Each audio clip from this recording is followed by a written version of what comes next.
The glass hit the scarred wooden bar with a crack that echoed through the smoke and stale beer. Kira Blackwood didn't flinch. She kept her eyes forward, fingers wrapped around a whiskey she hadn't touched in 40 minutes. The amber liquid caught the dim light from the neon Budweiser sign, and for just a moment she saw flames reflected in it. Yemen. 3 weeks ago. The explosion that took two of her operators. She blinked the image away, but the faces remained. Petty Officer Mark Sutton, 29 years old, married two daughters who would grow up without their father. Chief Diana West, 34, the best damn sniper Kira had ever worked with. Diana had taken a bullet meant for Kira in Syria 2 years ago. Kira still had the scar on her left shoulder where Diana's blood had soaked through her vest. Both dead, both gone, because someone had sold them out. The dive bar was 3 blocks from Camp Lejeune, filled with junior enlisted Marines blowing off steam on a Tuesday night. Pool balls cracked in the corner. Someone fed quarters into the jukebox and Kid Rock started bleeding through the speakers. Kira had chosen this place specifically because it was a dump. No one here would recognize her face. No one here would know her name. No one here would look at her and see the weight she carried. She just wanted one night of silence. "You deaf or something?" The voice was loud, drunk, and exactly the kind of trouble she'd driven 200 miles to avoid. Kira took a slow breath. She'd known this moment was coming, had felt it building for the last 10 minutes as the Marine at the end of the bar got louder, more aggressive, working up the courage to approach the woman sitting alone. Staff Sergeant Declan Frost leaned against the bar next to her, his shoulder invading her space. He was 6'3", 220, with a high and tight haircut and the swagger of a man who'd never been told no. A Marine Corps Eagle Globe and anchor tattoo crawled up his right forearm. His breath reeked of bourbon and arrogance. "Walk away," Kira said quietly. Frost laughed. It was an ugly sound full of alcohol and ego. "Did you hear that, boys?" He looked back at the 3 Marines standing behind him, all of them grinning like hyenas. "Little girl's giving me orders." "Declan, come on." Still one of his buddies, younger, nervous. "Let's just get another round." "Nah," Frost turned back to Kira. "I want to know what a fitness model is doing in a Marine bar. You lost sweetheart looking for your Instagram followers." Kira's jaw tightened. 6 hours ago, she'd been on a secure call with the Director of National Intelligence. 4 days ago, she'd been in a briefing room at the Pentagon staring at satellite imagery of a cargo ship filled with hostages. And now this. She set down her glass with deliberate care. "Last warning, walk away." Something flickered in Frost's eyes. Irritation, challenge. The drunk pride of a man who couldn't stand being dismissed by a woman half his size. Or what? Kira finally turned her head. She looked at him, really looked at him, and for just a moment, she let him see it. The thing that lived behind her eyes. The cold, calculating stillness of someone who had made life and death decisions before breakfast. Someone who had personally eliminated 17 high-value targets across 4 continents. Someone who commanded the most lethal special operations task force in the United States military. Frost hesitated. Something in his lizard brain recognized danger. But his ego won. "That's what I thought." He reached for her arm. "Time to teach you some respect." His hand never made contact. Kira moved like water. One moment she was sitting. The next, Frost was face down on the bar, his arm twisted behind his back at an angle that was 1 degree from dislocation. She hadn't even spilled her drink. The bar went silent. Kid Rock kept playing, but every conversation died. "I said, walk away," Kira said. Her voice was ice, controlled, the voice of someone who had ordered airstrikes. "Jesus Christ," Frost gasped, pain cutting through the alcohol. "Let go." "Do you understand me now, Staff Sergeant?" He froze. How did she know his rank? He wasn't wearing insignia. He wasn't in uniform. "How, your tattoo," Kira said, reading his confusion. 3rd Battalion, 5th Marines. You deployed to Okinawa 8 months ago. Spent most of your time on base. She leaned closer, her voice dropping. "You've never seen combat. You've never made a decision that got someone killed. And you've never ever met someone like me." She released him. Frost stumbled backward, clutching his arm, his face a mask of humiliation and rage. His buddies stared, frozen between helping him and pretending they'd never been there. "Who the hell are you?" Frost demanded. Kira picked up her whiskey, took a slow sip, set it down. She reached into her pocket and pulled out 320s, dropped them on the bar. "Nobody you want to know." She pushed through the door and disappeared into the North Carolina night. The parking lot was empty except for her truck. A black Ford F-150 with government plates that looked like any other vehicle, but wasn't. Bulletproof glass, run-flat tires. a secure communications system buried in the dashboard that could reach the Situation Room in under 30 seconds. Kira climbed in, locked the door, and sat in the darkness. Her hands were shaking. Not from the confrontation. That was nothing. A drunk Marine with an ego problem. She'd handled worse before she earned her trident.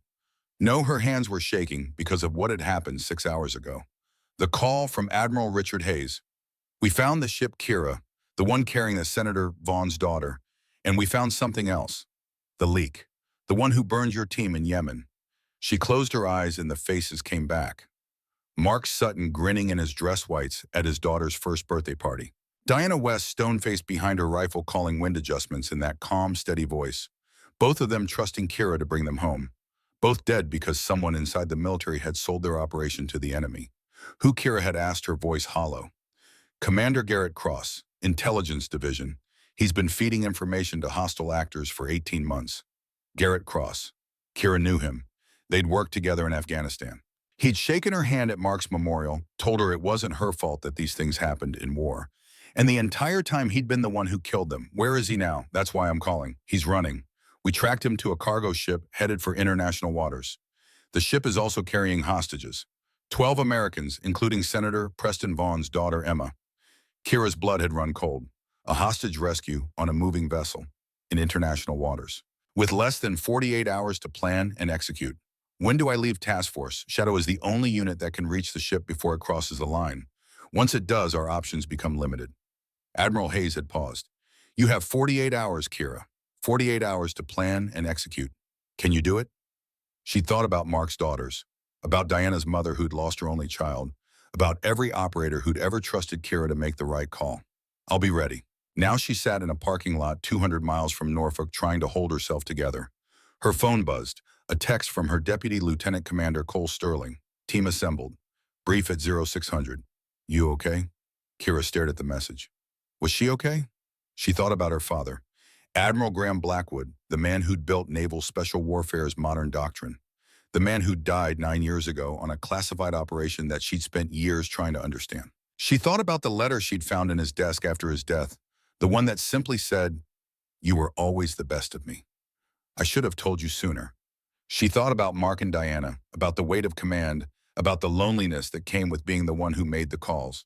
No, she wasn't okay, but that didn't matter. She typed back, "On my way." And inside the bar, Declan Frost was losing his mind. Did you see that? He paced in front of his buddies, his arms still throbbing.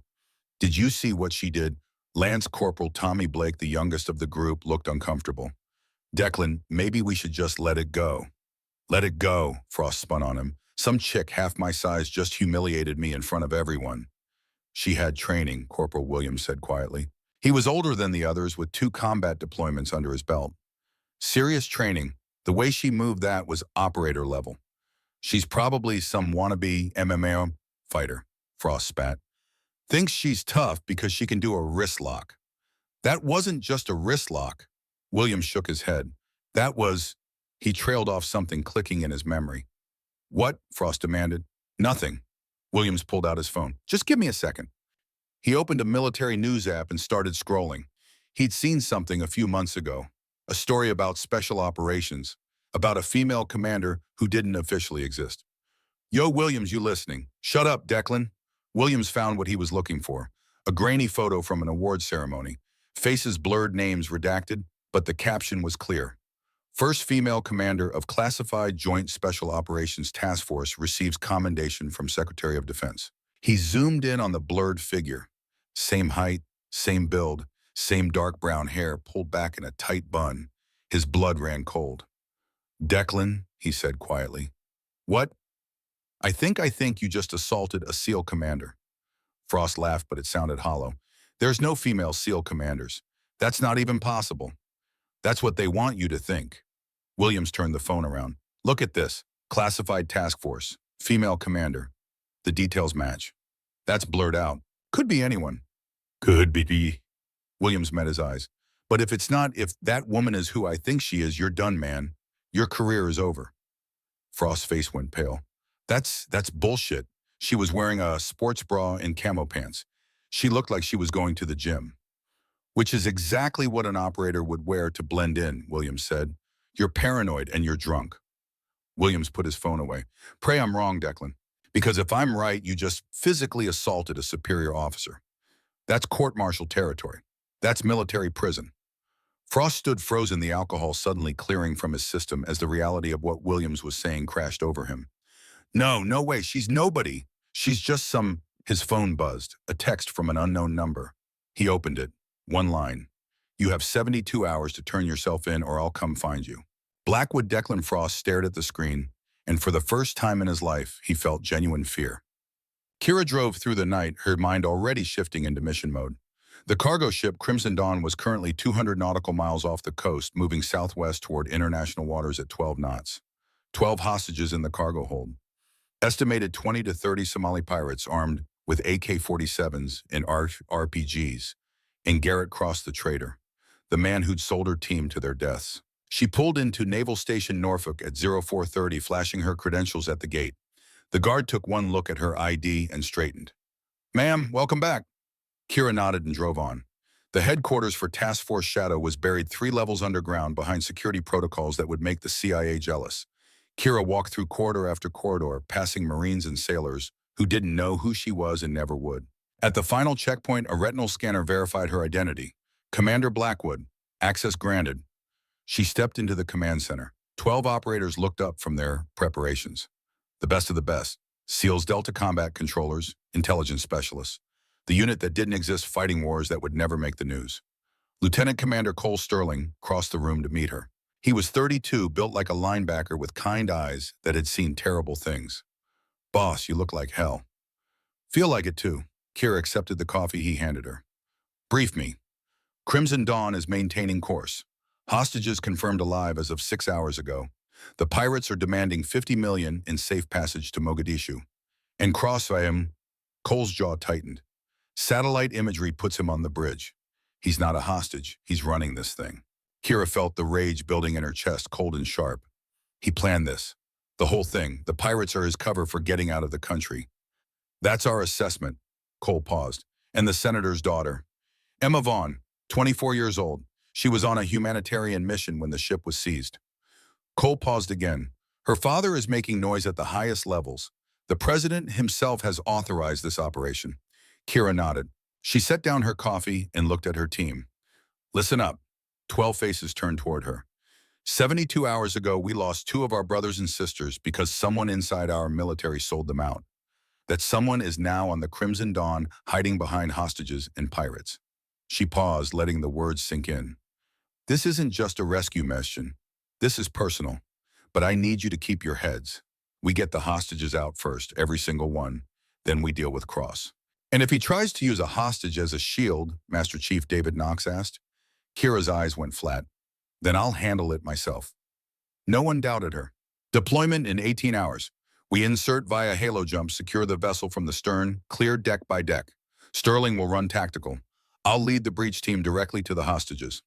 What about extraction? Chief Petty Officer Bryn Hayes asked. 2 Seahawks will be standing by just outside international waters. Once we secure the ship, they'll move in for evac.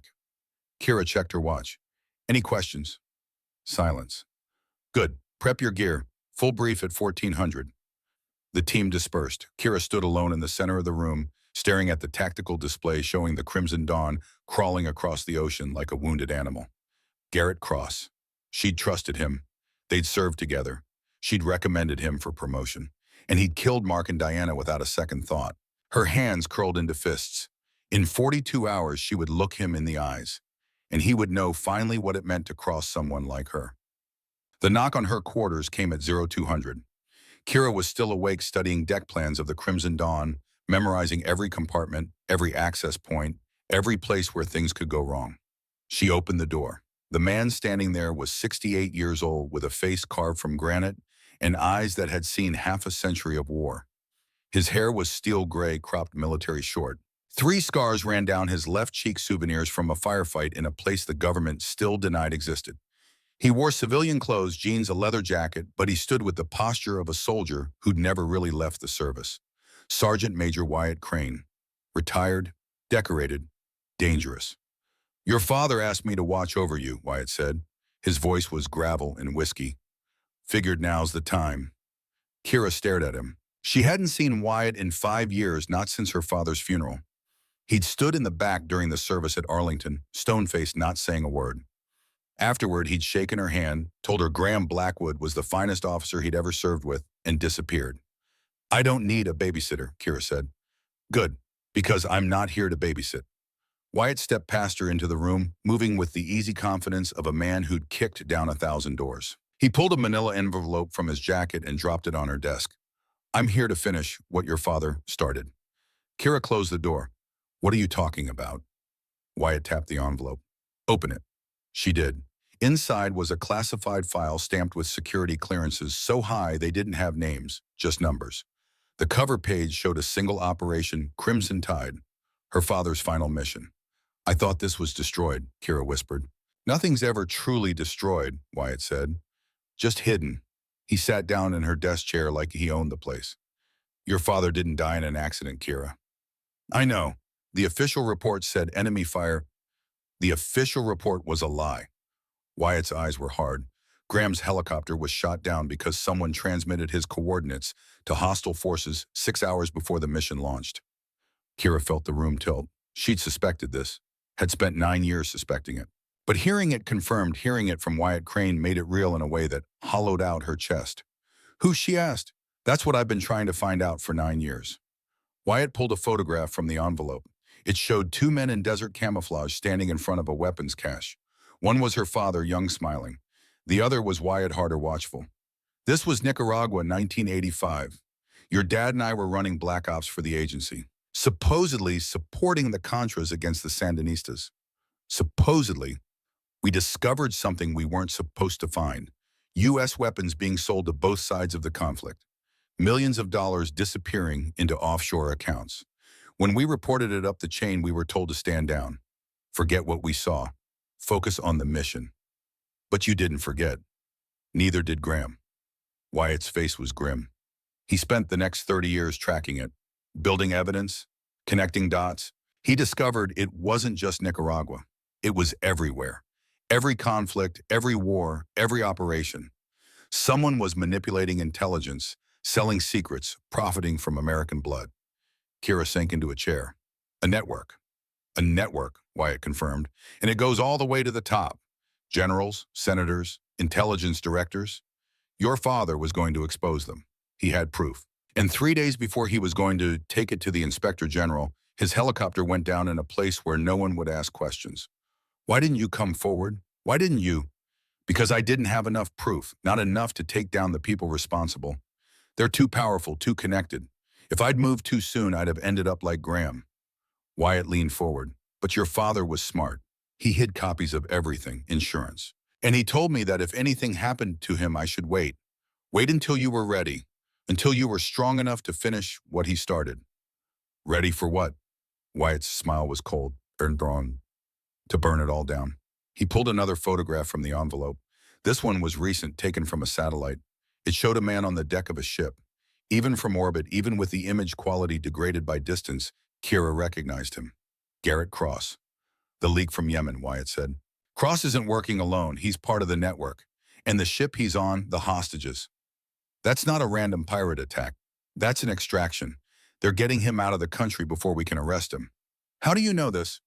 "Because I've been tracking the network for 9 years. I've identified 47 compromised operations going back to the Cold War. Yemen was just the latest." Wyatt stood. "Garrett Cross is a symptom. The disease is still alive, still spreading. And it killed your father." Kira looked at the photograph of Garrett, then at the picture of her father in Nicaragua, young and alive and smiling. "Who's at the top?" she asked quietly. "Who runs the network?" Wyatt was silent for a long moment. Then he said, "Senator Preston Vaughn, chairman of the Senate Intelligence Committee." The room went cold. "The hostage on the ship," Kira said slowly. "Emma Vaughn, his daughter." "His daughter," Wyatt confirmed. "Who was conveniently on that ship when it was seized? Who's giving Vaughn leverage to pressure the president for a rescue operation? Who's giving Garrett Cross cover to escape while everyone's focused on saving a senator's daughter?" "You think Vaughn orchestrated this?" "I think Vaughn ordered your father's death. I think he's been selling American intelligence to our enemies for 40 years. And I think Emma Vaughn being on that ship is too convenient to be coincidence." Kira stood, walked to the window, looked out at the darkness. If what you're saying is true, if Vaughn is that powerful, going after him is suicide. Yes, Wyatt said simply. Then why tell me? Why now? Because your father asked me to. Because someone has to stop them. And because Wyatt's voice softened just a fraction. Because you're his daughter. You're Graham Blackwood's legacy. And you're the only person I trust to finish this. Kira turned back to him. What do you want me to do? Right now, execute your mission. Rescue those hostages. Capture Garrett Cross alive. We need him to testify to give us evidence we can use against Vaughn. And then we take down everyone who had a hand in your father's death. Every senator, every general, every piece of shit who put profit over patriotism. Wyatt's eyes were cold fire. We burn the network to the ground.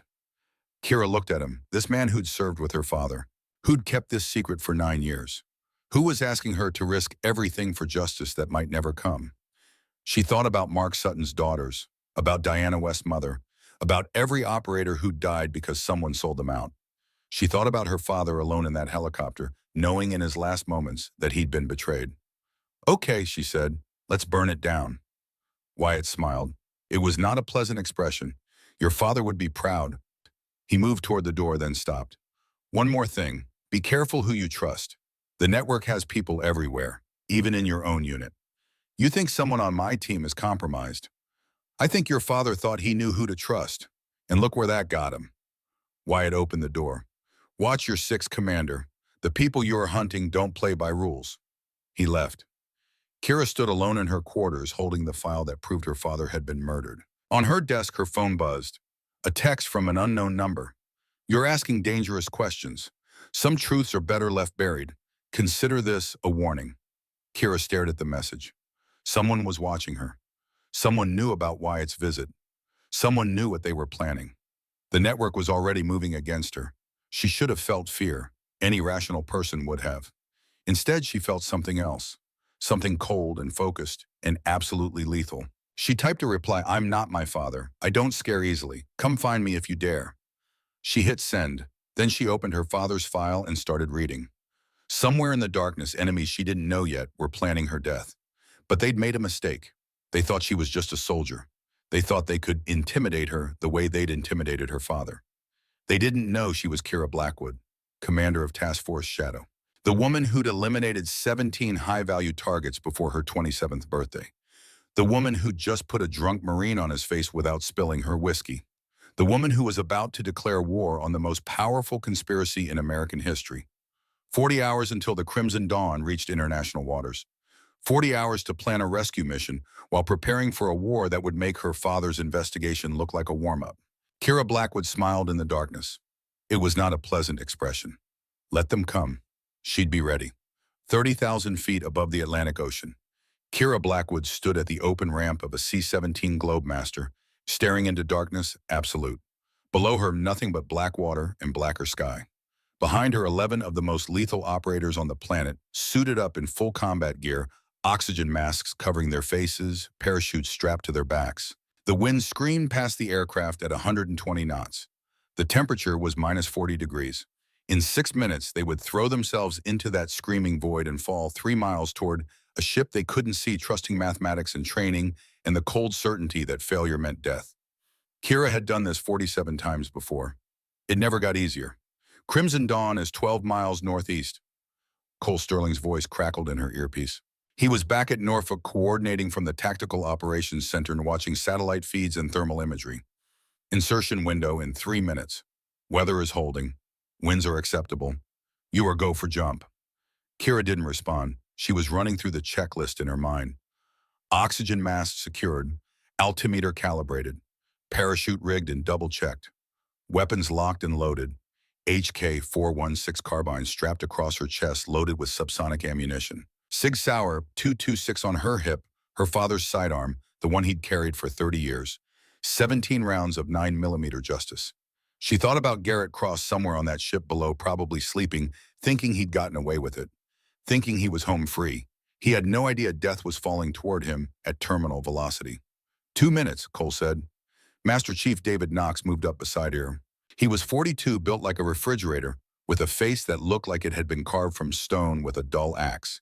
He'd been a SEAL for 20 years, had more combat deployments than most operators had birthdays, and he trusted Kira Blackwood with his life because she'd proven again and again that she was worth that trust.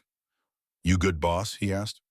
Kira nodded. She was thinking about the last time she'd done a halo jump into a hostile situation. Syria 3 years ago. Diana West had been right beside her, grinning behind her oxygen mask, giving Kira a thumbs up as they stepped into the void together. Diana had loved the free fall, called it the closest thing to flying that humans would ever experience.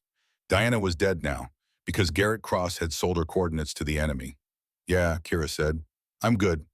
"1 minute," Cole announced. "All units sound off." One by one, the operators confirmed ready status. Bryn Hayes, the sniper who could put a round through a playing card at 800 meters. Amy Fletcher, the combat medic who'd performed emergency surgery in the back of a helicopter under fire. David Knox and his breach team, the men who kicked down doors and cleared rooms with brutal efficiency. And at the back of the line, the newest member of Task Force Shadow, freshly graduated from Officer Candidate School, still trying to prove he belonged. Second Lieutenant Declan Frost. Kira had pulled him aside before the mission after Wyatt Crane had finished putting him through 3 months of hell disguised as training. Declan had shown up at Norfolk with his orders, his brand new bars, and an expression that said he knew exactly how unlikely this opportunity was. "You don't have to be here," Kira had told him. "This isn't part of your punishment. This isn't part of the deal." "I know, ma'am," Declan had said, "but you gave me a second chance when you could have destroyed me. Let me earn it." Now he stood third in the jump order, checking his gear with the focused intensity of a man who knew he was one mistake away from being sent back to Camp Lejeune in disgrace. 30 seconds, Cole said. "Stand by." Kira moved to the edge of the ramp. The wind tried to tear her off her feet. She gripped the frame and leaned out, looking down into the darkness. Somewhere in that black void was the Crimson Dawn. Somewhere on that ship were 12 hostages who didn't know rescue was coming. Somewhere in that labyrinth of steel and shadows was the man who'd killed her team. 10 seconds. 9. 8. Kira took a breath, thought about her father, about Mark and Diana, about every operator who'd ever trusted her to bring them home. 3, 2, 1. Go, go, go. Kira Blackwood stepped into the void. The world became wind and darkness and the howl of air rushing past at 120 miles per hour. She tucked her arms tight, locked her legs together, and plummeted toward the ocean like a stone. The altimeter on her wrist counted down in glowing numbers. 28,000 feet, 25,000, 20,000. She could see the ship now, a cluster of lights on the black water growing larger by the second. "Altitude 22,000, Cole's voice said in her ear. "Drift correction 3 degrees east." Kira adjusted her body angle, feeling the wind shift around her. She was flying now, not falling, using her body like an aircraft wing to steer toward the target. Behind her, 11 operators fell in perfect formation, invisible against the night sky. 15,000, target vessel confirmed. No change in course. The lights were resolving into details now. She could see the superstructure of the Crimson Dawn, could make out individual deck lights, could see the dark rectangles of cargo containers stacked like building blocks. 10,000, prepare for chute deployment. Kira counted down in her head. 3, 2, 1. She pulled the cord.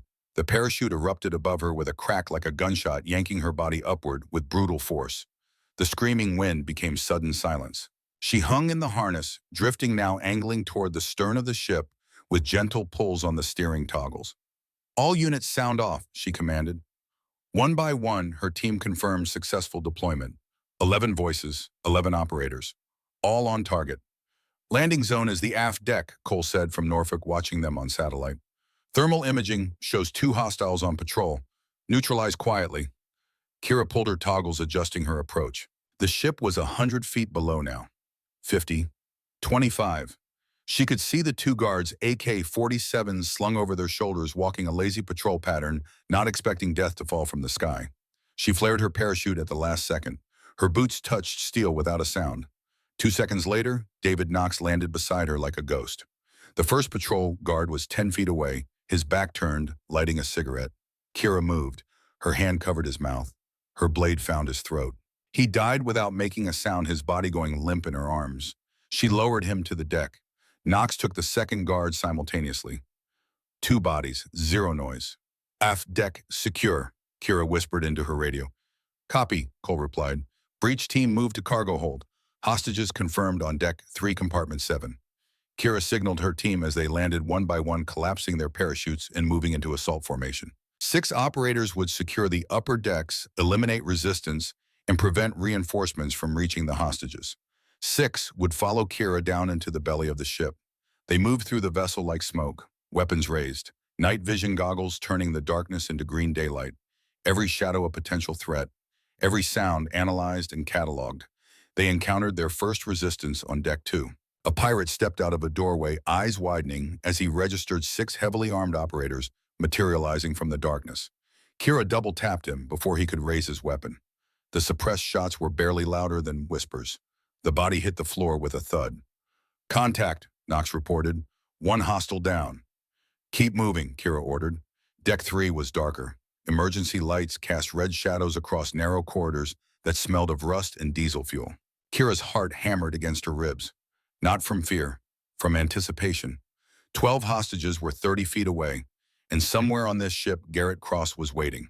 "Compartment 7 ahead," Knox said quietly. "I count 4 hostiles outside the door." Kira assessed the situation in a heartbeat. 4 guards, narrow corridor, no room for error. They needed to take them all down simultaneously before any of them could raise an alarm or hurt the hostages. "Flash and clear," she ordered. "On my mark." Her team stacked on the corner. Kira pulled a flashbang grenade from her vest.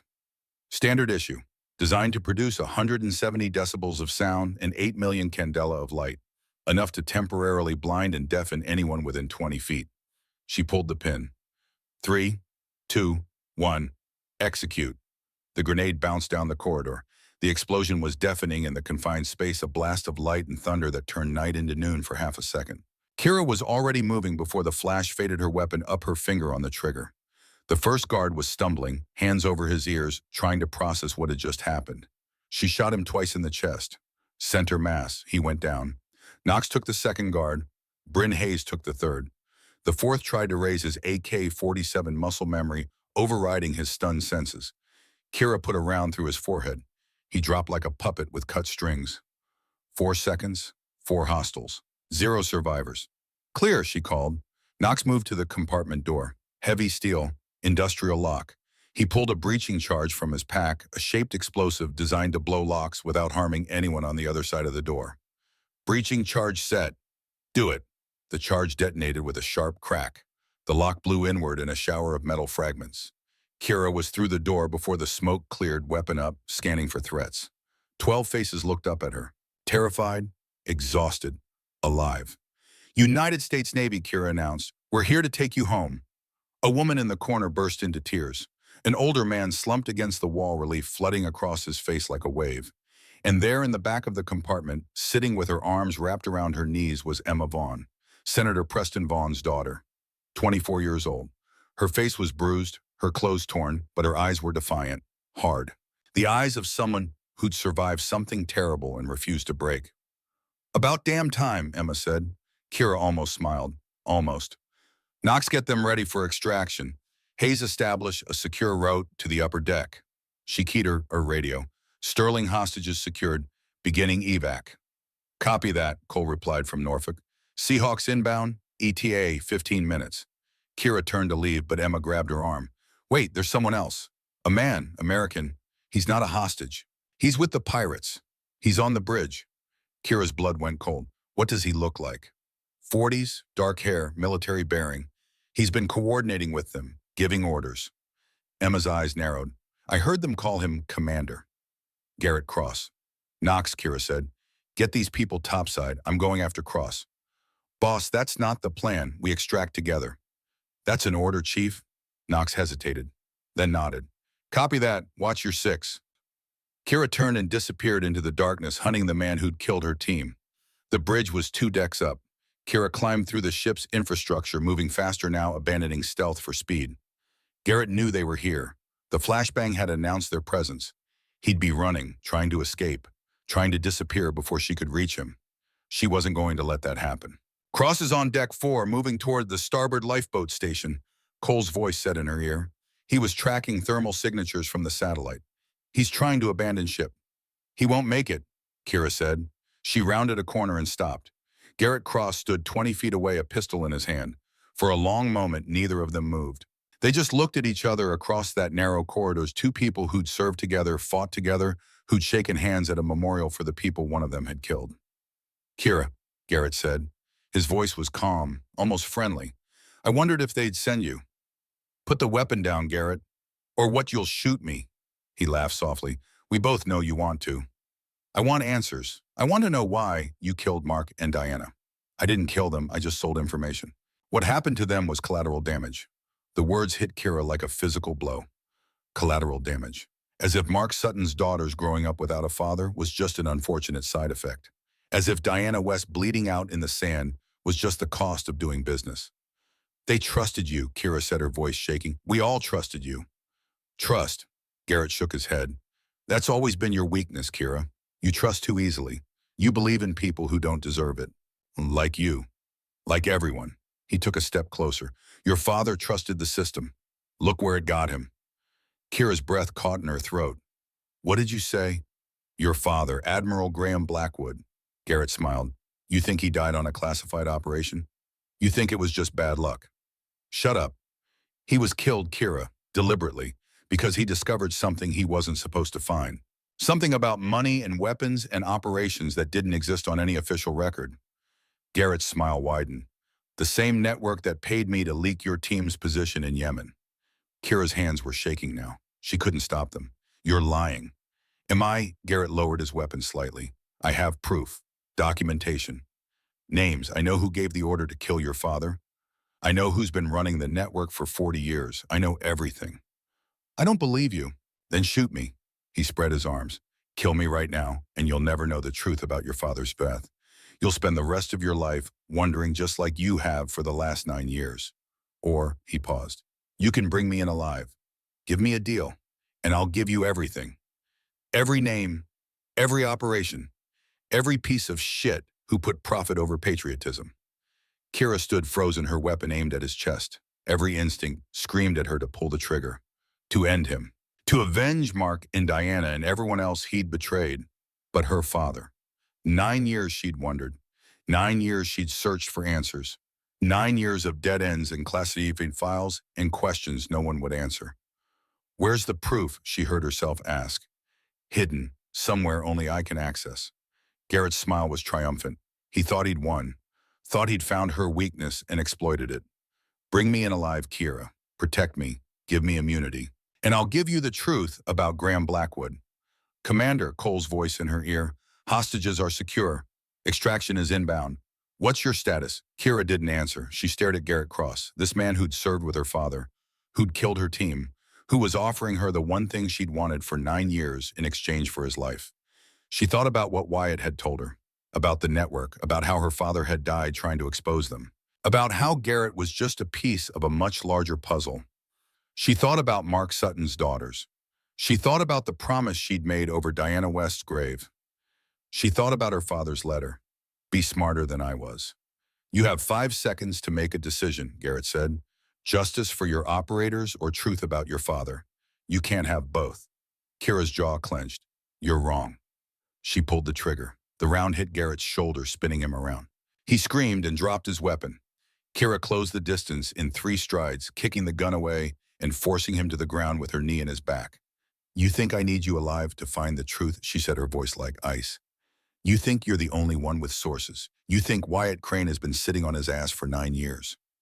She zip-tied Garrett's wrists behind his back. He was gasping, his shoulder, bleeding, his face pressed against the cold deck. You're making a mistake, he managed. The network, they'll kill you for this. Let them try. Kira hauled him to his feet, her weapon pressed against his spine. You're going to spend the rest of your life in a black site, Garrett, and I'm going to find out what happened to my father with or without your help. Garrett laughed through his pain.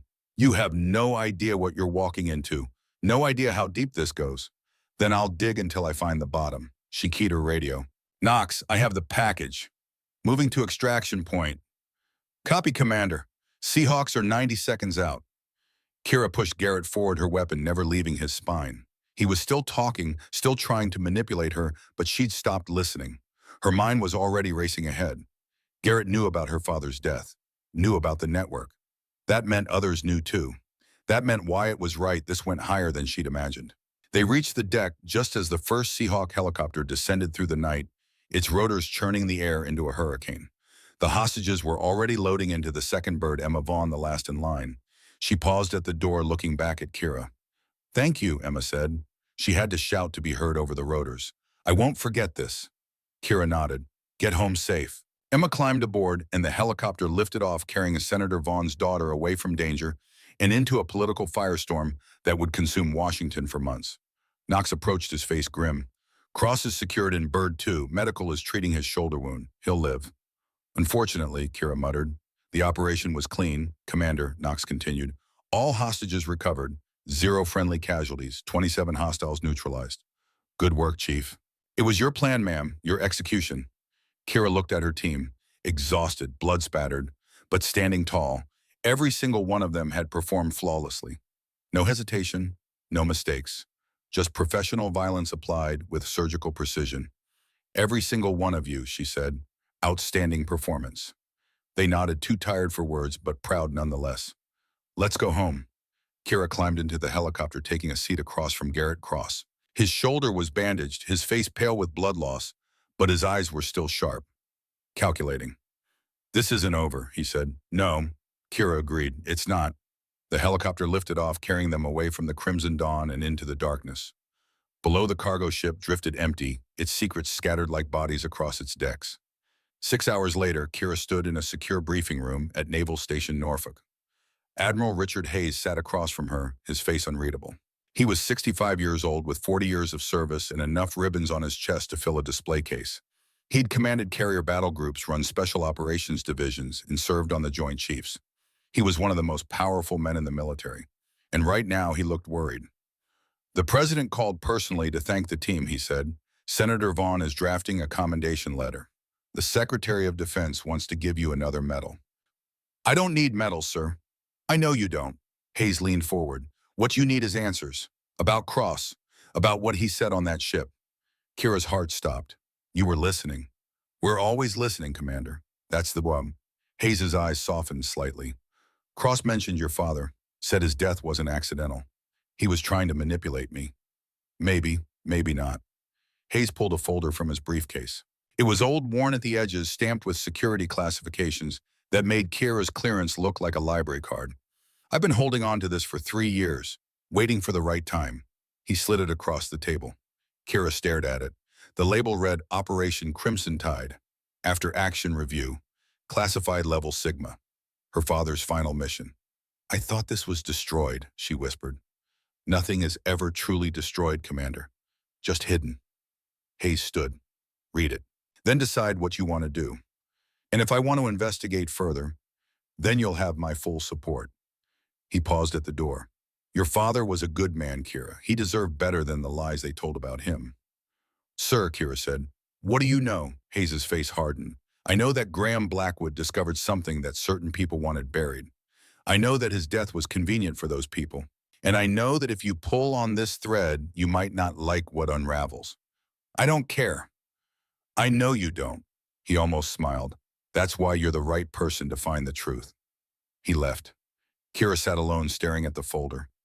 9 years of questions, 9 years of grief, and now finally a chance at answers. She opened the folder and began to read. 2,000 miles away in a barracks room at Camp Lejeune, Declan Frost stood at attention in front of a disciplinary board. The verdict had been delivered. Reduction in rank from staff sergeant to sergeant, forfeiture of half his pay for 2 months, 45 days of extra duty, 45 days of restriction to base, and a 12-week intensive training program designed by Sergeant Major Wyatt Crane. "Do you understand the terms of your punishment?" Captain James Hale asked. "Yes, sir," Declan said. "Do you accept them?" Declan thought about the woman in the bar, the woman he'd tried to humiliate, the woman who'd just rescued 12 hostages and captured a traitor while he sat in a barracks room feeling sorry for himself. "Yes, sir, I accept." "Very well." Captain Hale made a note in his file. "Your training begins Monday at 0600. You'll report to Naval Station Norfolk for 12 weeks of intensive instruction." "Norfolk, sir." Declan's blood ran cold. "That's where Commander Blackwood is stationed. Sergeant Major Crane specifically requested to oversee your training personally. He has a reputation for turning marginal Marines into exceptional warriors. Consider yourself lucky." Declan swallowed hard. He didn't feel lucky. He felt like he was about to walk into a meat grinder. Any questions, Sergeant? No, sir. Dismissed. Declan saluted and walked out. He had 1 week before reporting to Norfolk. 1 week to prepare for whatever hell Wyatt Crane had designed for him. 1 week to figure out how to face Kira Blackwood after what he'd done. He pulled out his phone and looked at the text he'd received 72 hours ago, the one that had made his blood run cold, the one from an unknown number that had simply said, "You have 72 hours to turn yourself in, or I'll come find you." Blackwood. He'd turned himself in. He'd accepted the punishment. He'd chosen the hard road instead of the easy out. And now he was going to find out if that choice meant anything. Back at Norfolk, Kira read through the night. The file was thick, filled with operational reports, communication logs, and intelligence assessments. Her father's final mission had been a joint operation with CYA assets to extract a high-value defector from a Middle Eastern country that officially didn't exist on any map. The defector had information about a network, a shadow organization operating within the American military and intelligence community, selling secrets, manipulating operations, eliminating anyone who got too close to the truth. Her father had gotten too close. The official report said his helicopter was shot down by enemy fire. Random, bad luck, wrong place, wrong time. But the communication logs told a different story. The helicopter's coordinates had been transmitted to hostile forces 6 hours before the mission launched. Someone on the American side had betrayed them. The same pattern as Yemen, the same pattern as Mark and Diana. The network wasn't new. It had been operating for at least a decade, probably longer, and her father had died trying to expose it. Kira sat back, her eyes burning with exhaustion and tears she refused to shed. "Dad," she whispered, "what did you find?" Her phone buzzed, a text from an unknown number. "You're asking dangerous questions, Commander. Some truths are better left buried. Consider this a warning." Kira stared at the message. Someone was watching her. Someone knew she'd found the file. The network wasn't just active. It was still hunting. And now she was the target. She should have felt fear. Any rational person would have. Instead, she felt something else. Purpose. For 9 years, she'd carried the weight of her father's death without understanding why. Now she knew, and she wasn't going to stop until she'd exposed every last one of them. She typed a reply. "I'm not my father. I don't scare easily. Come find me if you dare." She hit send. Then she stood, walked to her window, and stared out at the dark ocean. Somewhere out there, enemies she didn't know yet were planning her death. But they'd made a mistake. They thought she was just a soldier. They didn't know she was a Blackwood. And Blackwoods didn't run. They hunted. The warning text burned in Kira's mind for 3 days. She didn't sleep. She couldn't. Every time she closed her eyes, she saw her father's helicopter falling from the sky. She saw Mark Sutton's face the moment before the explosion in Yemen. She saw Diana West bleeding out in her arms, all connected, all betrayed by the same shadow network. And now they were coming for her. On the 4th day, Declan Frost arrived at Naval Station Norfolk. Declan Frost stepped off the transport bus into the kind of morning that felt like judgment. The sky over Norfolk was steel gray, threatening rain that wouldn't fall. The air tasted like salt and diesel fuel, and the particular flavor of regret that came with knowing you'd made the worst mistake of your life and now had to pay for it. He'd spent the last week preparing for this moment, running until his legs gave out, studying everything he could find about special operations training, trying to build himself into someone who could survive whatever Wyatt Crane had planned for him. But standing here now, looking at the sprawling naval base, Declan felt like a man walking to his own execution. A staff car pulled up. The driver, a young petty officer with the kind of haircut that suggested he took regulations seriously, gestured toward the back seat. "Sergeant Frost, I'm here to take you to the training facility."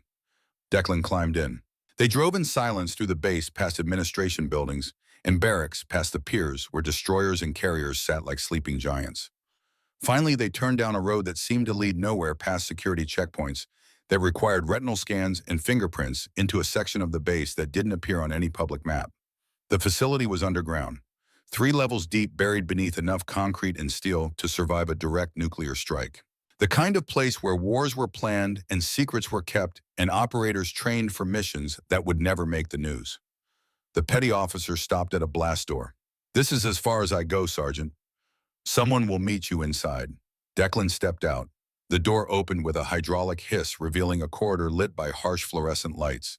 Standing at the far end, arms crossed, face carved from granite, was Wyatt Crane, 68 years old. 3 wars. More scars than any man should carry and still be standing. He wore simple workout clothes, gray sweatpants, a black t-shirt that showed arms still roped with muscle, but he radiated the kind of authority that came from 5 decades of making life and death decisions. Sergeant Frost, Wyatt said. His voice was gravel and whiskey and the promise of pain. Welcome to hell. Declan swallowed hard. Sergeant Major, let me make something very clear, Wyatt said, walking toward him with the easy confidence of a predator who knew the prey couldn't escape. You're here because Commander Blackwood decided you deserved a second chance. I think that's questionable. I think you're a punk who got lucky, but she believes in you and I believe in her, so here we are. He stopped 3 feet away, looking Declan up and down like a piece of equipment he was considering throwing away. For the next 12 weeks, your life belongs to me. You will run when I say run. You will fight when I say fight. You will bleed and sweat and cry and beg me to let you quit. And when you do, I will remind you that Commander Blackwood gave you this chance when she could have ended your career with a phone call. Wyatt leaned closer. Do you understand me? Yes, Sergeant Major. Good. Drop and give me 50 push-ups. Right now. Declan hit the floor, his arms burned by 20, shook by 30. By 40, he thought they might fall off. He finished 50 and stood trying not to gasp for air. That was pathetic, Wyatt said. 50 more. By the end of the first hour, Declan had done 300 push-ups, 200 sit-ups, and run 5 miles on a treadmill, set to a pace that felt like drowning on dry land. His entire body screamed. His lungs felt like someone had filled them with broken glass. Wyatt stood over him as he collapsed on the gym floor, not even breathing hard. Day 1, Wyatt said. 11 weeks and 6 days to go. Think you can make it? Declan couldn't speak, could only nod. We'll see, Wyatt said. Get up. We're not done. While Declan suffered his first day of training, Kira sat in a secure interrogation room 3 levels above, staring at Garrett Cross through bulletproof glass. He'd been in custody for 72 hours, shoulder treated, wound healing. Locked in a cell that didn't officially exist in a facility that had no name, guarded by men who would never testify to having seen him. He looked worse than the last time she'd seen him. Thinner, paler. The bravado he'd shown on the Crimson Dawn had evaporated, replaced by something that looked like fear. Commander Blackwood, he said when she entered the room, come to gloat. I came to offer you a deal. Garrett laughed. It was a bitter, broken sound. There's no deal that gets me out of here. I'm buried, forgotten, exactly where they want me. Who's they, Garrett? His eyes flickered. You know who? I want to hear you say it. Silence. Garrett stared at the table between them, his fingers drumming a nervous rhythm on the metal surface. Kira leaned forward. I know about Senator Vaughn. I know about the network. I know they've been manipulating operations for decades. She placed a flash drive on the table. I have evidence, documents, bank records. But I need more. I need testimony. I need someone who was inside the network willing to burn it down. You need me, Garrett said slowly. Yes, he shook his head. If I testify, I'm dead. Vaughn has people everywhere, guards, lawyers, judges. There's nowhere I'd be safe. What if I could guarantee your safety? You can't. What if I could guarantee something better than safety? Kira's voice hardened. What if I could guarantee revenge? Garrett's eyes narrowed. I'm listening. Vaughn thinks he's untouchable, thinks he's cleaned up every loose end, but he made a mistake. Kira held his gaze. He let me live, and now I'm going to destroy everything he built. Held public testimony, congressional hearing, every news network in the country. She leaned back. You give me Vaughn and I'll make sure the whole world sees him fall. You'll be a witness, not a defendant. Protected. Relocated, given a second chance. And if I refuse, then you rot here for the rest of your life, and Vaughn wins. Garrett stared at her for a long moment. Then slowly he smiled. You really are your father's daughter. He reached for the flash drive. Okay, Commander, let's burn it all down. 4 weeks into training, Declan was a different person. Not better yet, but different. The arrogance had been beaten out of him by endless hours of physical punishment. The assumptions about strength and weakness had been shattered by training alongside female operators who outperformed him in every measurable way. Staff Sergeant Maria Kane had taught him about combat in Iraq, about leading a convoy through an ambush, making decisions while rounds punched through the vehicle around her, getting 11 soldiers home when everyone said it was impossible. Lieutenant Bryn Hayes had shown him what real marksmanship looked like. 800 meters. Wind gusting to 15 knots. Target the size of a dinner plate. She'd put 5 rounds through it in under 10 seconds and made it look easy. Amy Fletcher had explained trauma medicine while performing a practice procedure on a training dummy, her hands steady as she described saving 3 lives under fire in Afghanistan, working in the back of a helicopter while the pilot took evasive maneuvers from ground fire. Story after story, warrior after warrior, all women, all proving that courage had no gender. On the evening of week 4, Declan sat alone in the mess hall staring at food he was too exhausted to eat. Wyatt appeared across from him without warning, setting down a tray and sitting like they were old friends. "How you holding up?" Wyatt asked. "I'm learning a lot, Sergeant Major." Are you just going through the motions to save your career?" Declan was quiet for a moment. Permission to speak freely. "Always. When I saw Commander Blackwood in that bar, I thought I had her figured out. Pretty woman alone, easy target." He shook his head. "I've never been more wrong about anything in my life." "What changed?" Wyatt took a bite of his dinner, watching Declan carefully. "Everything." Declan looked at him. "I grew up thinking women in combat was political, a box to check. I never actually knew any who served, never heard their stories, never understood what they sacrificed." His voice cracked. "My father left when I was 10. My mother raised me alone, worked 3 jobs to keep us fed. She was the strongest person I ever knew. And somehow I still grew up thinking women were weak, that they needed protecting, that they couldn't handle pressure.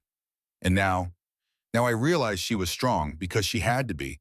And every woman I've met this month is tougher than I'll ever be. Not just physically, though some of them are, but in every way that actually matters."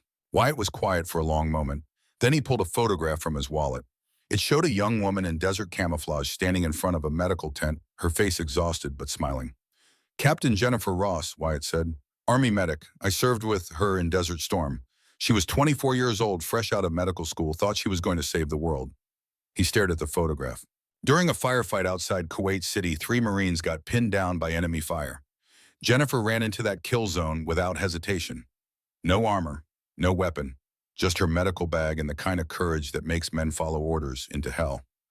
She saved all 3, took 2 bullets doing it, kept working even as she bled out because that's what medics do. She died before the medevac arrived." Wyatt put the photograph away. "I thought women couldn't hack combat. She proved me wrong while dying in my arms. I've spent the last 30 years making sure no one forgets what she did, making sure her sacrifice meant something."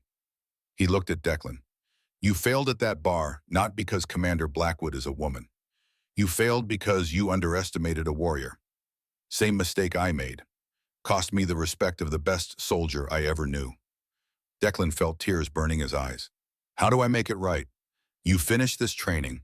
You become the kind of leader who judges people by their capability, not their gender. And you never ever forget that the woman who gave you this second chance could have destroyed you with a phone call." Wyatt stood. 8 weeks to go, Sergeant. Don't waste them." While Declan transformed in the depths of Norfolk, Kira was preparing for war. She spent days cross-referencing Garrett's testimony with the evidence from her father's file, building a case that would survive any legal challenge. Cole Sterling worked beside her, pulling communication logs and satellite imagery that proved every detail of Garrett's confession. "It's worse than we thought," Cole said, his face pale in the glow of his computer monitors. "Vaughn has been running this network for 23 years, since he was a junior congressman on the Armed Services Committee. How many operations has he compromised? At least 47 that I can confirm, maybe more. Targets eliminated, intelligence sold, missions burned." Cole pulled up a timeline as, "Your father's operation was just one of dozens." Kira stared at the screen. 47 operations, hundreds of lives, thousands of families destroyed, all sacrificed so Preston Vaughn could line his pockets and build his power. "What about the money? Offshore accounts, Cayman Islands, Switzerland, Singapore. We're talking $340 million. Cole shook his head. "He's been selling American blood for decades. Can we prove it? With what we have in Garrett's testimony? Yes, but we need to move fast." Cole looked at her. "Vaughn's already building his case against you. He's got people in the Justice Department claiming you exceeded your authority on the Crimson Dawn rescue, that you've been conducting an unauthorized investigation." "Let him try." Kira grabbed her phone. "Get Garrett ready for transport. We're moving him to a secure location. Where somewhere Vaughn can't reach him." She dialed Admiral Richard Hayes. "Sir, it's Blackwood. I need a favor." 20 minutes later, Garrett Cross was on a military transport heading to a location known only to 3 people in the entire Department of Defense. Kira watched the plane disappear into the night sky and felt the first stirrings of hope she'd experienced in weeks. They could win this. They could actually win. Her phone rang. Unknown number. She almost didn't answer, but something made her pick up. Commander Blackwood? The voice was distorted, mechanical, impossible to identify. You should have taken my warning seriously. Who is this? Someone who knows everything, your investigation into your father, your questions about the network, your pathetic attempt to find answers that were buried for a reason. Kira's grip tightened on the phone. If you know so much, why hide behind a voice scrambler? Because I'm not foolish enough to underestimate you. Your father made that mistake. He thought the truth would protect him. A pause. It didn't. What happened to my father? He discovered that certain operations were being manipulated. Targets selected not for national security, but for profit. Eliminations ordered not by the Pentagon, but by private interests. The voice grew colder. He compiled evidence. He planned to go public. And so he was eliminated. Kira's heart was racing now. By who? By people far more powerful than you can imagine. People inside the military, inside Congress, inside the intelligence community. Another pause. People who will destroy you the same way they destroyed him. And then why call me? Why warn me? Silence. Then quietly, because I was there the night your father died. I was the one who transmitted his coordinates to the enemy. Kira stopped breathing. You killed him. I followed orders. Orders I've regretted every day since. The voice cracked slightly. I'm dying, Commander. Cancer. 6 months, maybe less. I want to make things right before I go. Make things right? You murdered my father. I can give you the people who ordered it, names, documents, everything you need to bring them down. A long pause. But you have to meet me, alone, tonight. Why should I trust you? You shouldn't, but you will because it's the only chance you'll ever get to know the truth. The line went dead. Kira stood in the darkness, her phone pressed against her chest. A trap. This was obviously a trap. But what if it wasn't? What if this was the key to everything? She made her decision in less than 30 seconds. She grabbed her weapon and headed for the door. The meeting point was an abandoned warehouse near the docks. Kira arrived an hour early, scouting the perimeter for ambush positions. She found 3 potential sniper nests and 4 exit routes. She positioned herself on an elevated catwalk with clear sight lines to every entrance. Then she waited. At exactly midnight, headlights cut through the darkness. A sedan pulled into the warehouse. A man stepped out. 70s thin, moving with the careful deliberation of someone whose body had betrayed him. He walked with a cane, each step clearly painful. He looked like death itself had come calling and decided to wait. Commander Blackwood, he called out. His voice was the same as the phone minus the distortion. Thank you for coming. Kira kept her weapon trained on him. Who are you? Major Carson Webb, retired CIA, former liaison to Joint Special Operations Command. He coughed a wet, terrible sound. I was your father's handler on Operation Crimson Tide. No relation to Admiral Richard Hayes, in case you're wondering. Just bad luck with common last names. You transmitted his coordinates. Yes. Why? Because they threatened my family, my daughter, my grandchildren. Webb's eyes were hollow. They told me Graham would be captured, exchanged. They promised no one would die. His voice broke. They lied. They always lie. He reached slowly into his jacket. Don't shoot. I'm just getting the evidence. He pulled out a flash drive. Everything is on here. Names, bank records, communication logs, 30 years of operations manipulated by the network. He held it out. Take it. Expose them. Give Graham's death meaning. Kira didn't move. How do I know this isn't a setup? You don't. Webb lowered his hand. But I'm dying. I have nothing left to gain and everything to lose. If I wanted you dead, there are easier ways. Like what? Like the 3 shooters currently positioned around this warehouse. A red laser dot appeared on Kira's chest. Get down, she screamed. The first shot came before Webb could move. It punched through his chest, spinning him backward. He hit the concrete hard, the flash drive skittering away across the oil-stained floor. Kira dove for cover as 2 more shots cracked through the darkness. Bullets sparked off the metal catwalk inches from where she'd been standing. She rolled, came up with her weapon raised, scanning for muzzle flashes. There. Left side elevated position. She fired 3 rounds. The first missed. The second hit metal. The third found flesh. A body tumbled from the rafters and crashed to the warehouse floor. 1 down. Movement to her right. She spun, saw the second shooter repositioning on a stack of shipping containers. He fired. The round passed so close to her head she felt the displacement of air. She returned fire, dumping half a magazine at his position. He went down, but she couldn't confirm the kill. 2 down, maybe. The third shooter was better. Professional. He didn't reveal his position with muzzle flash. Didn't make the mistake of moving too quickly. Kira could feel him out there, waiting patient, looking for the perfect shot. She needed to move. Staying in one place was death. Kira pulled a flashbang from her vest, counted to 3, threw it blind toward the far side of the warehouse. The explosion of light and sound filled the space like a physical thing. She moved during the flash, sprinting across open ground toward a stack of crates, using the noise to mask her footsteps. Bullets chased her close enough that she could hear them crack past her head. She dove behind cover as rounds punched through the wood above her. She needed to flank him, needed an angle. Kira climbed using the stacked crates like a ladder, working her way up and around. She could hear the third shooter now, his breathing controlled, professional. 20 feet away. 15. 10. She came around the corner with her weapon up. The shooter was fast, had his rifle swinging toward her even as she appeared. But Kira was faster. She put 2 rounds center mass before he could fire. He dropped. Silence fell over the warehouse like a shroud. Kira descended quickly, checking each body. Professional hitters, no identification, no markings. The network's cleaners sent to eliminate loose ends. She ran to Webb. He was still alive, but barely. The bullet had punctured his lung. Each breath came in shallow, rattling gasps. Blood bubbled from his lips. "The drive," he whispered. Kira grabbed the flash drive, pocketing it. "Who ordered this, Vaughn?" One word barely audible. His eyes locked on hers. He tried to speak again, but only blood came out. Then his grip loosened. His eyes went empty.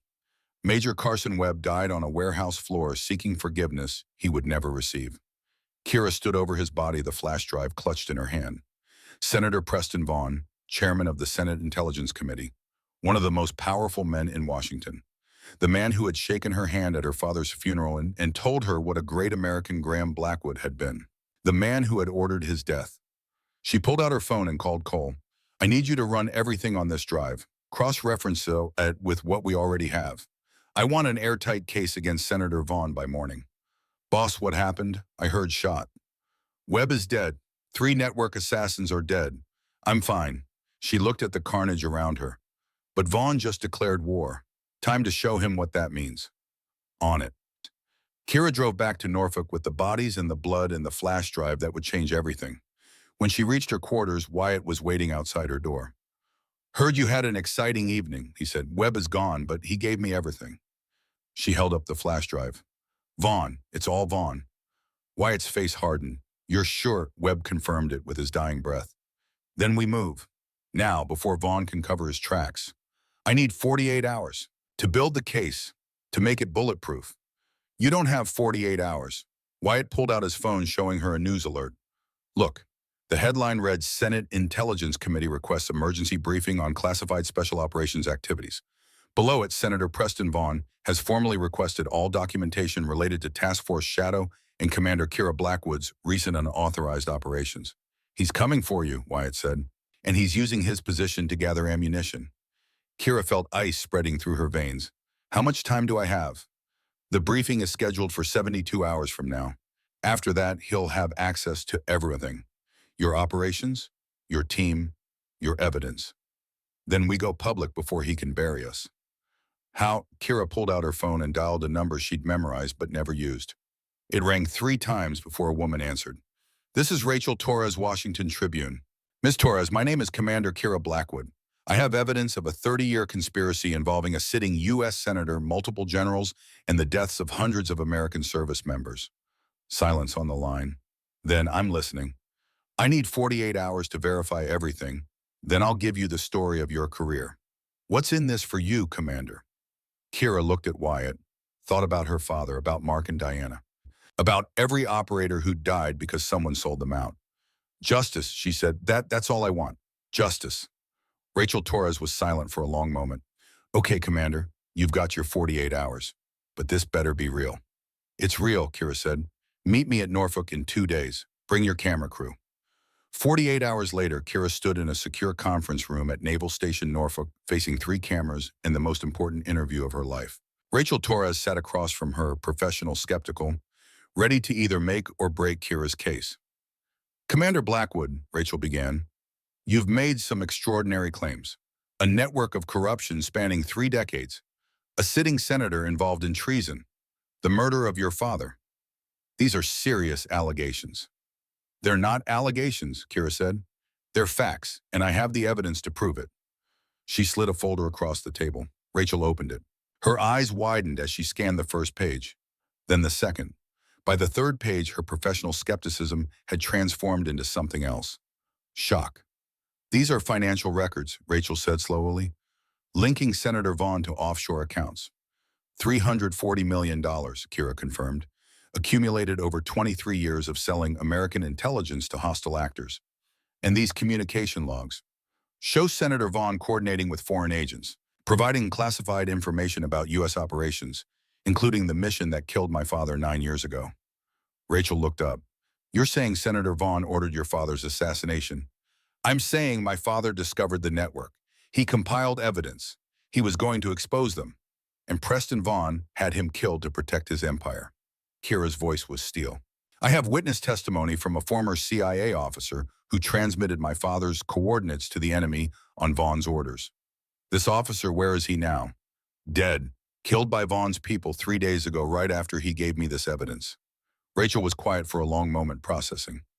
Then she leaned forward. Commander, if I publish this, Senator Vaughn will deny everything. He'll call it a smear campaign. He'll use every resource at his disposal to destroy your credibility. I know.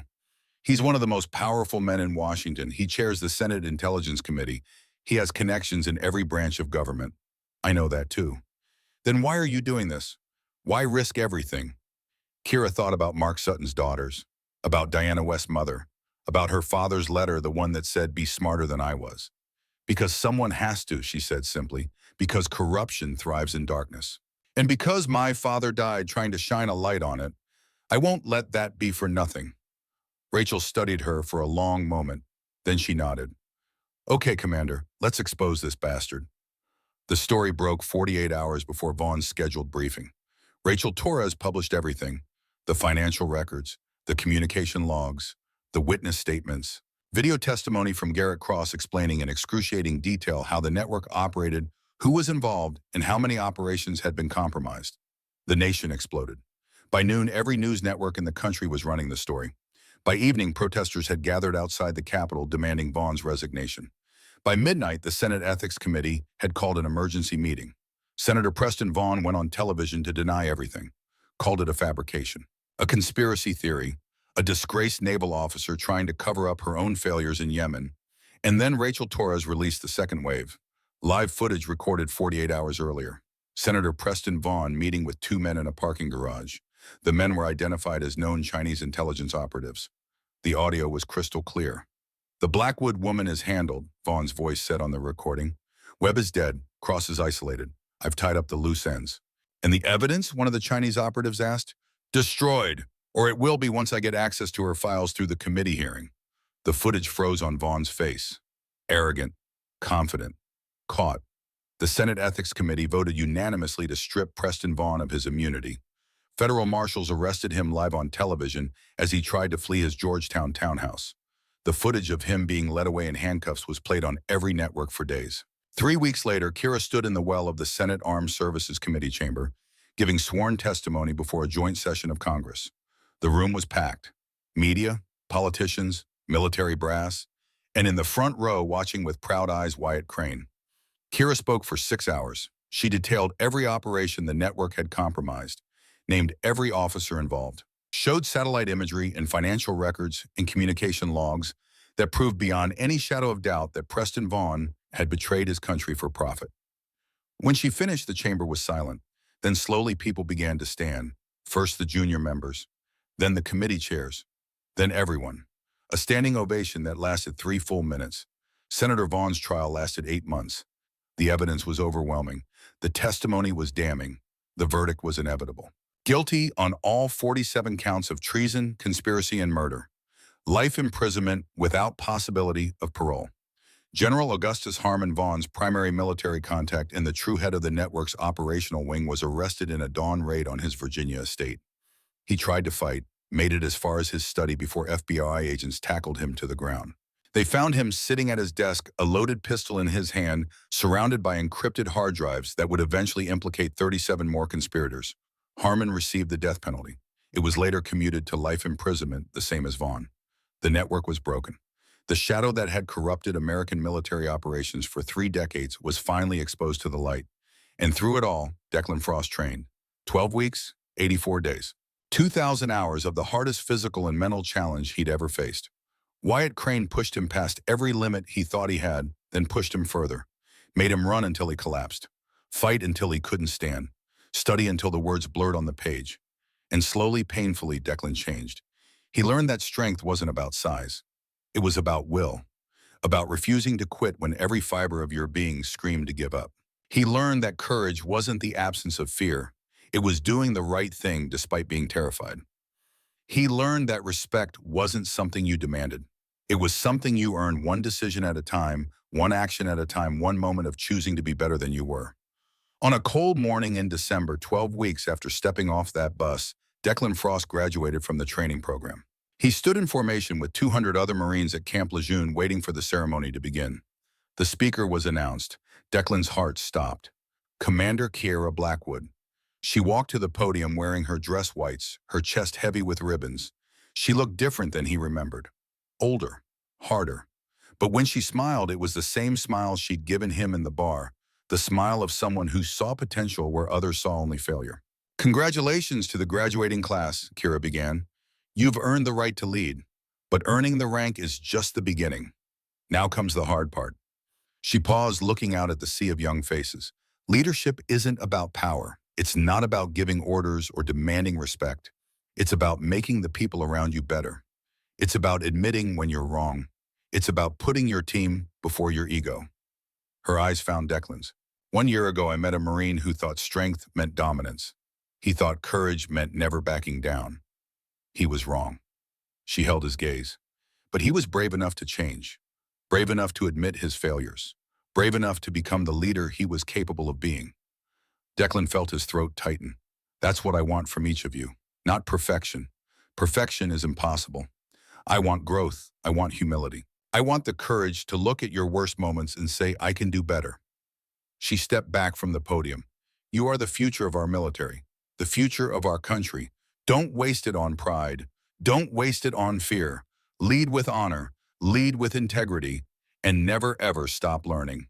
The auditorium erupted in applause. Declan stood with the others clapping until his hands hurt. But his eyes never left Kiera. The woman who had destroyed him, the woman who had rebuilt him, the woman who had shown him what he could become. After the ceremony, Kiera found him outside. Second Lieutenant Frost, she said. Declan snapped to attention. Ma'am, at ease. She studied him. You look good in officers' bars.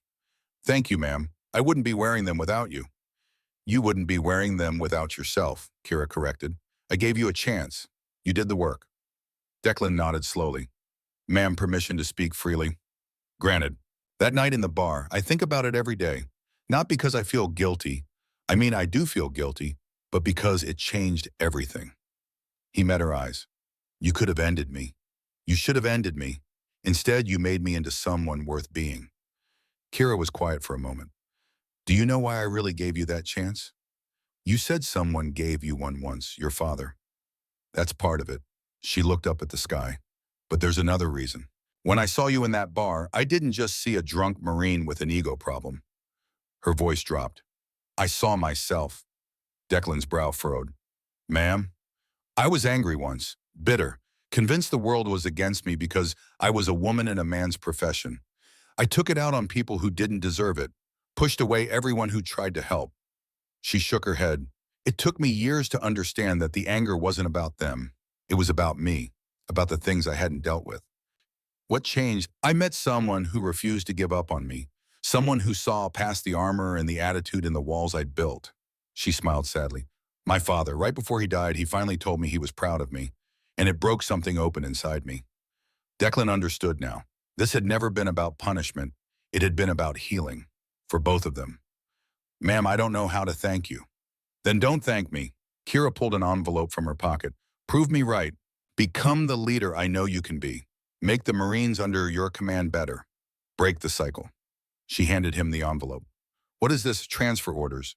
You're being assigned to a new unit. Special operations. High-risk missions. Her eyes hardened. We're going after what's left of the network. The cells that survived. The international connections. Declan's heart raced. You want me on your team? I want you watching my back. She extended her hand. What do you say, Lieutenant, ready to make a difference? Declan stared at her hand. 1 year ago, he'd tried to humiliate this woman in a bar. Now she was offering him a chance to serve beside her, to fight alongside a legend, to become something more than he'd ever dreamed possible. He took her hand. Yes, ma'am, I'm ready. Kira smiled. Good. Report to Norfolk in 2 weeks. And Frost. Yes, ma'am. Don't be late. 3 months later, Kira stood on the deck of a naval vessel in the Mediterranean, watching the sun set over dark water. Her team was assembled below, the best operators from every branch. Men and women who had proven themselves in combat and crisis, including Second Lieutenant Declan Frost. She'd watched him over the past weeks, watched him train, watched him lead, watched him grow into the officer she'd believed he could become.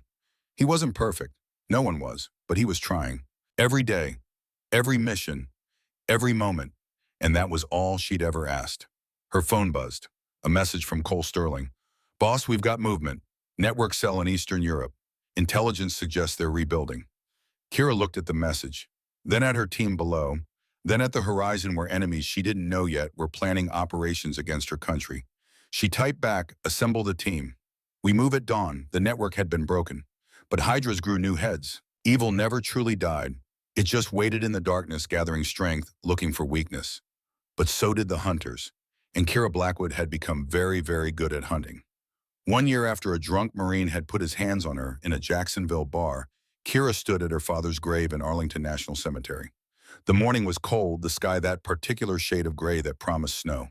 She knelt and placed 2 items on the white marble headstone, a Trident coin, her SEAL qualification badge, and Wyatt Crane's Combat Infantryman badge from Desert Storm. He'd given it to her the day Vaughn was convicted, pressed it into her hand with tears in his eyes and said, your old man would want you to have this. We earned it together back when we still believed the world could be saved. We did it, Dad, Kira said quietly. Wyatt kept his promise.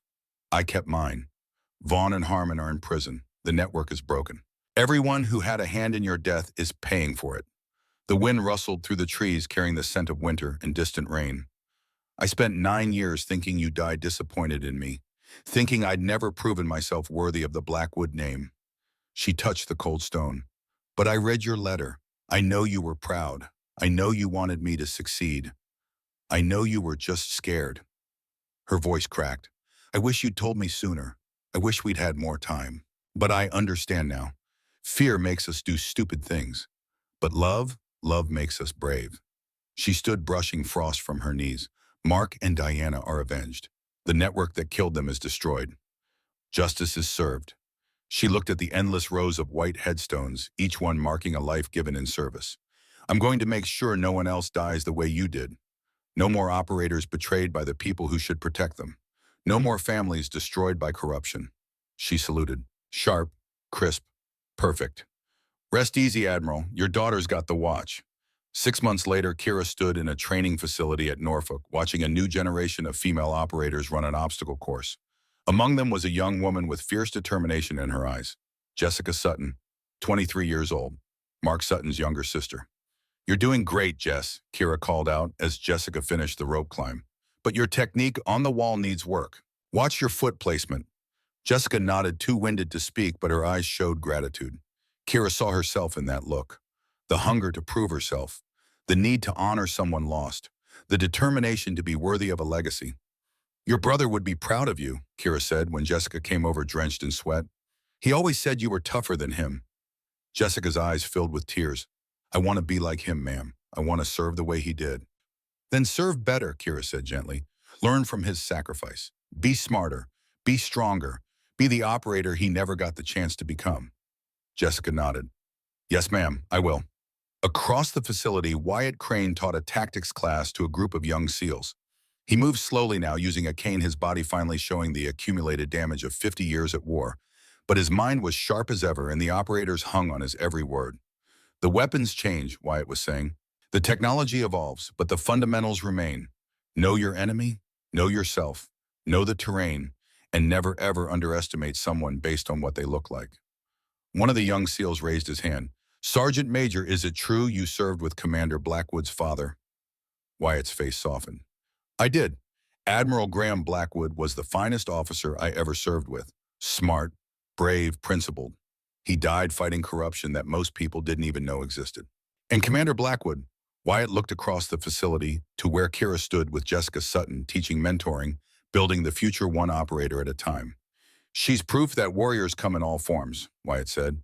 She's her father's daughter, but she's also her own legend. And she's why you're all here, because she refused to quit when everyone told her to. The young SEAL nodded, understanding dawning on his face. Remember that, Wyatt continued. The best operators I've known, male, female, young, old, they all had one thing in common. They refused to let other people's limitations define them. They became who they were meant to be, regardless of what anyone else thought. He looked at each of them in turn. That's what I want from you. Not just physical excellence, character. The strength to admit when you're wrong. The courage to stand up when it matters. The wisdom to know the difference. After class, Wyatt found Kira in her office. She was reviewing intelligence reports about a network cell in South America. The work never ended. New threats emerged from the ashes of the old. Got a minute? Wyatt asked. For you always.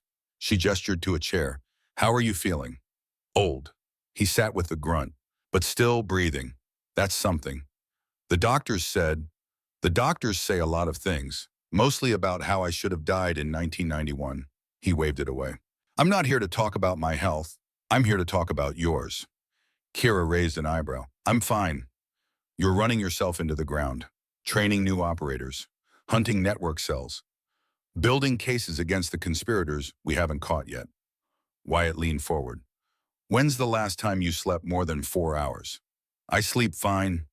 Bull, you're carrying the weight of the world, kid, just like your father did. And we both know how that ended. Kira was quiet for a moment. Then she said, what else am I supposed to do? The network is broken, but pieces of it still exist. People are still out there who sold American blood for profit. I can't just stop. I'm not saying stop. I'm saying pace yourself. You can't save everyone. You can't fix everything. At some point, you have to trust that you've done enough. Have I? Kira looked at him. Vaughn and Harmon are in prison, but there are still 37 co-conspirators awaiting trial. Still network cells operating internationally.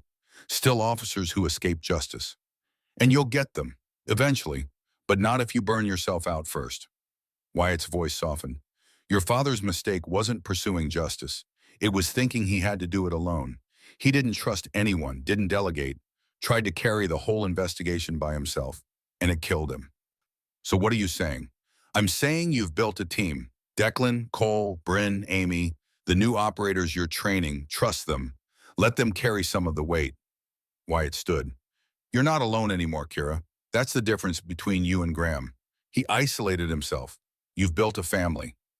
He moved toward the door, then stopped. One more thing.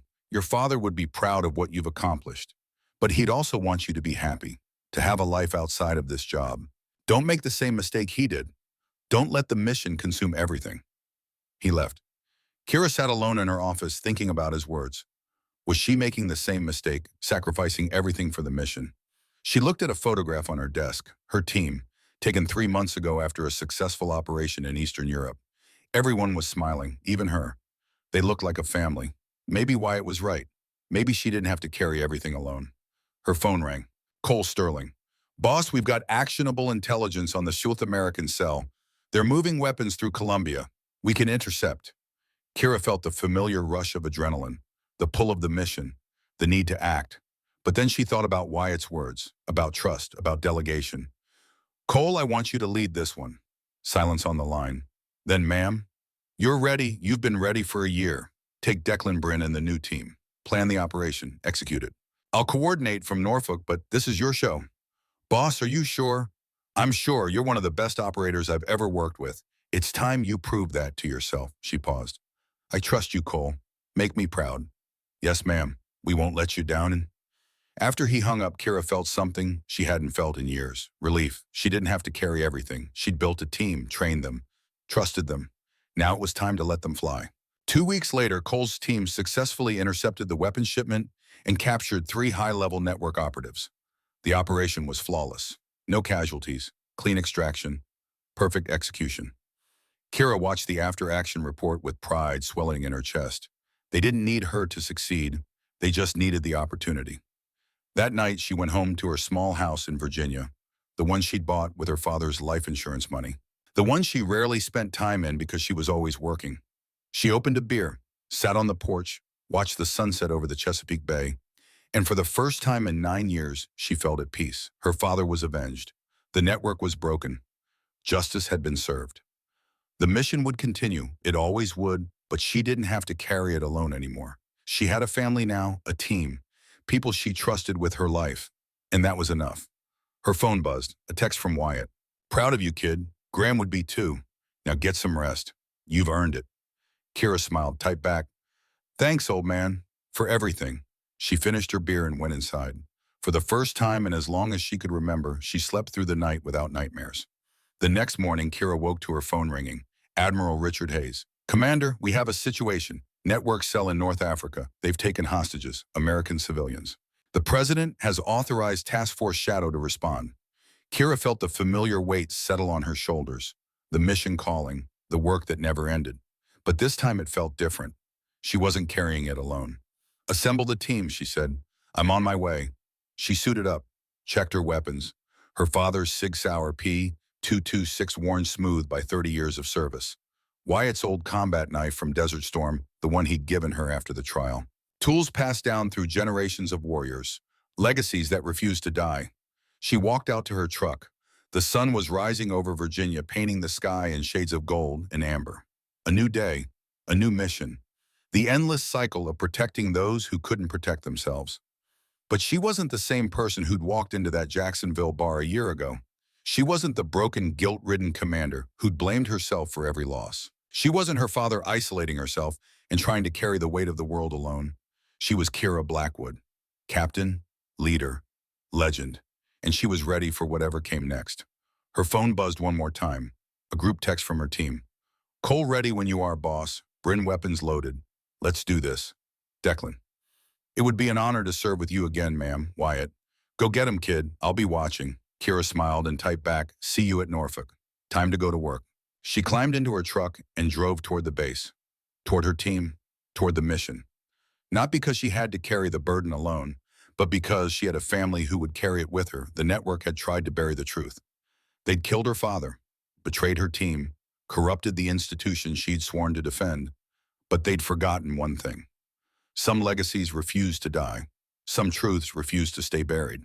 And some warriors like Kira Blackwood, like her father before her, like every operator who'd ever refused to quit when it mattered, would never ever stop fighting. The shadows thought they could hide in darkness. They didn't know that Kira had become the light, and she was coming for them all. The end.